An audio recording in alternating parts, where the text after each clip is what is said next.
Hi everyone. So today I'm drawing a demigod, and if you like what you see, keep watching.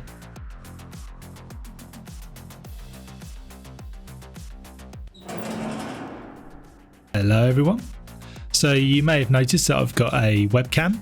It's a Insta360 link, and in the top the top right hand corner, should I say, you can see me drawing on my Huion RDS 220. So that's there in case anybody wonders what it is I actually draw on, and it's that, and I love it.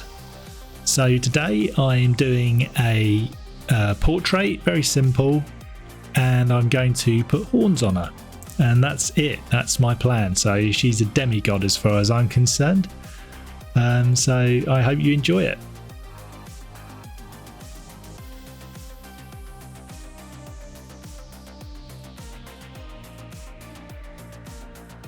So in order to do this part with the horns, I do the symmetry, which is the butterfly in the top, and I am able to draw both the horns at once just by drawing one horn. And it works out really well. I probably could have afforded to be a little bit more creative with the horns, but it was quite an interesting experiment, if I'm honest. I just done like a normal portrait and just wanted to put horns on it and just sort of see what I could do within an hour. It did in reality go longer than an hour, but I get carried away sometimes. So, but then anyway, I decided to add colour to it and paint it all on one layer like a normal painting, as I would on a canvas. So I don't do canvas painting very often, but I have always sort of done that kind of art, and I always like to sort of approach digital art in a similar way. But obviously with digital art you're a little bit safer. Any mistakes and you can just undo it. So what I'm doing here is I'm just getting all the colours right, just where they're supposed to be, making sure the warmth is there, and the blue on the chin, the yellow on the forehead, the red on the cheeks, and then I'll use the mixer brush to blend it all together. So if you do that, then go onto the mixer brush and pick a soft brush, and that should blend nicely. Next I drew out the horns in more detail, and because I'd done the symmetry with that, I was able to copy one side, flip it on the horizontal axis and paste it onto the other horn. And from then on, that's when I pretty much stopped doing the symmetry.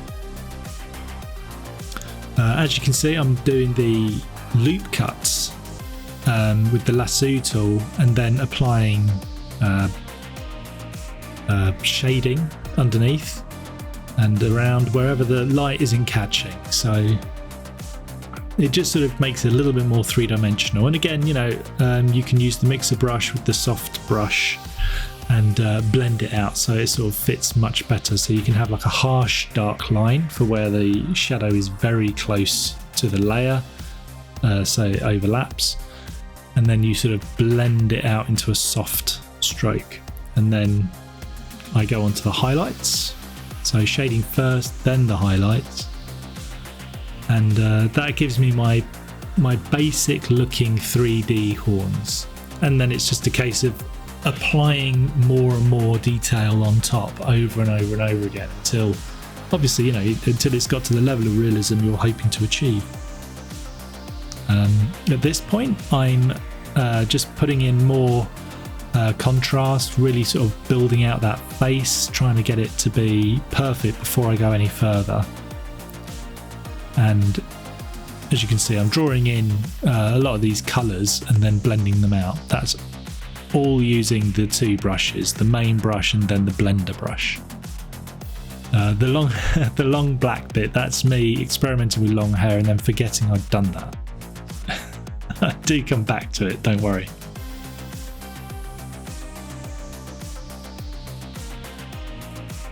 Yeah, so working in a lot of details now, just sort of building it in, starting to believe in the character and building in all the highlights. I'm thinking about the light, and I'm thinking that that's coming from above.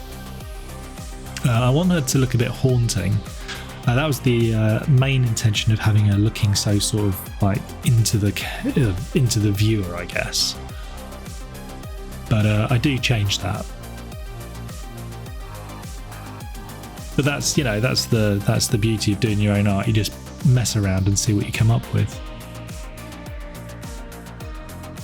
As you can see, doing the eyes. I love doing the eyes. I never used to, but I do study them a lot on Pinterest these days. So I find a pair of eyes that I actually like and I really think about it. And it's good to put down like a base colour. It's good to remember that the eyelids cast a shadow. And then just play around, you know, use a colour dodge. That's very good. So get a sample of the colour you're using, maybe pick a brighter version of that colour and then use colour dodge to like really sort of bring out those nice glowy effects. I also flipped the canvas, if you noticed there.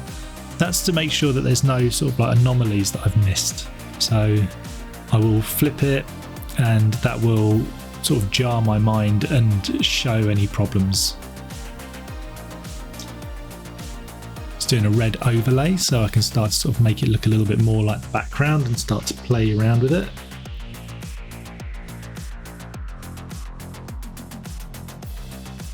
And yeah, then I did change her pose. I was contemplating it for a while. I wasn't too keen on the pose I'd picked at the beginning, so I thought, oh, maybe she's sort of like looking over her shoulder a little bit.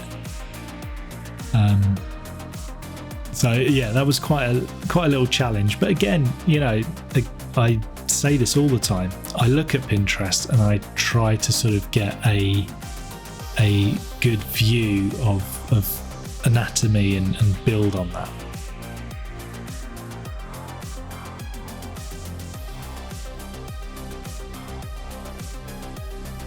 So yeah, just working in highlights and shadows and just going for it really. Using a soft brush, I'll point that out. A soft brush, have a low opacity. What I do here is I'm just applying the highlights. I have a phase where I will start off doing the multiply. So I'll duplicate the image, do a multiply and then add a layer mask. Then paint back the layer mask using a white brush. So that's how I get all like my really dark shadows. And then I'll do the same thing. So I'll duplicate it again, switch it to screen mode in the blend modes and create a layer mask and then paint that back. So I get like some really strong highlights and really strong shadows.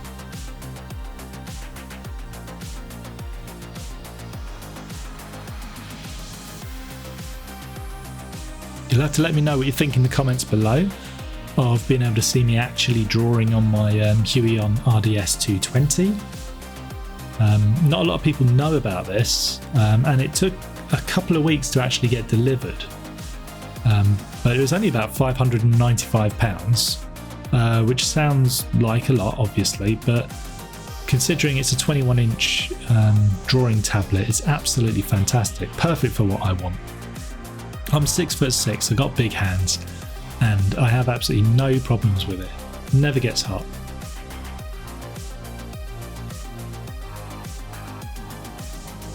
Yes, her white eyes. I actually think I should have stuck with that because I really think that makes it look quite horrendous.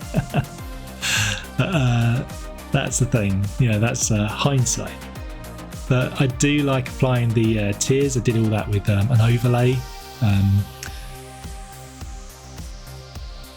But yeah, at this point it's going so well that I'm playing around and seeing what works. Put all these lines on it and take those away and put the eyes back. I really struggled with whether to keep the eyes white or not. But yeah, I think hindsight, I think I prefer her with the white eyes. But yeah, let me know what you think in the comments below. And here's the finished article. So let me know what you think in the comments below and what you'd like to see. I also write books, horror and sci-fi. They can be found on Amazon if you look up Richard Coyley. and I'll see you again soon. Bye.